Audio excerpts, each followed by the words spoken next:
Bonjour à toutes et à tous, bienvenue sur la chaîne. Aujourd'hui, j'ai envie de me faire Howard the Duck.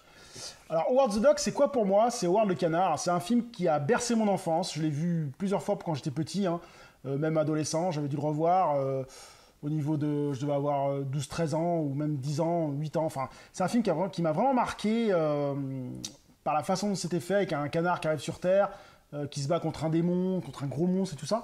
C'était vraiment... c'est toute mon enfance, en fait. Donc, c'est vrai que...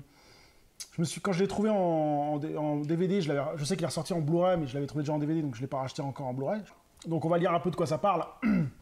George Lucas nous envoie le premier gardien de notre galaxie, ça va canarder. Ouais. Téléporté de son quotidien douillet par une mystérieuse force cosmique, Howard the Duck, le canard extra-dimensionnel, fan de bière et de cigares, débarque sur notre planète, à Cleveland au milieu des humains. En plus de s'habituer à sa nouvelle vie en compagnie de la rockeuse Beverly et du scientifique Phil, le voilà obligé de prendre l'humanité sous son aile et de lutter contre d'étranges menaces, s'il ne veut pas finir en confit. Donc bon speech, bon speech. On va voir ce que ça vaut. C'est parti. A few moments later. Donc je viens de finir Howard the Duck. Bon, ouais. Là, j'aurais mieux fait de rester sur mes souvenirs. Je suis très déçu de ce film, pour plusieurs raisons. Déjà, c'est long. C'est long, c'est très long.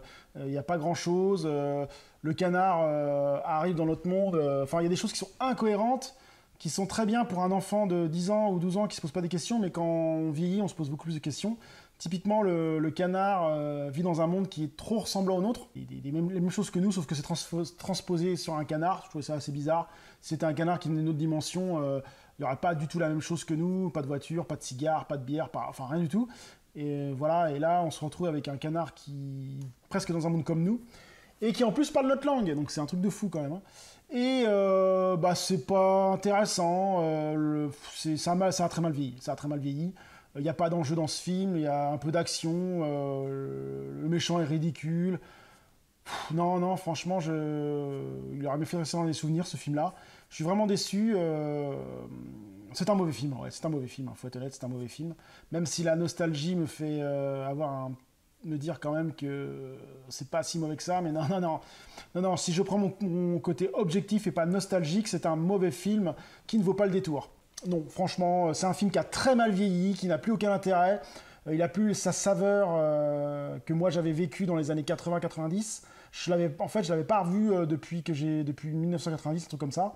Et sortait en quelle année ça? 86. C'est bien dommage, ça mériterait un petit remake, un truc un peu mieux. Encore, je suis même pas sûr, le concept du canard, je suis même pas sûr que ça marcherait.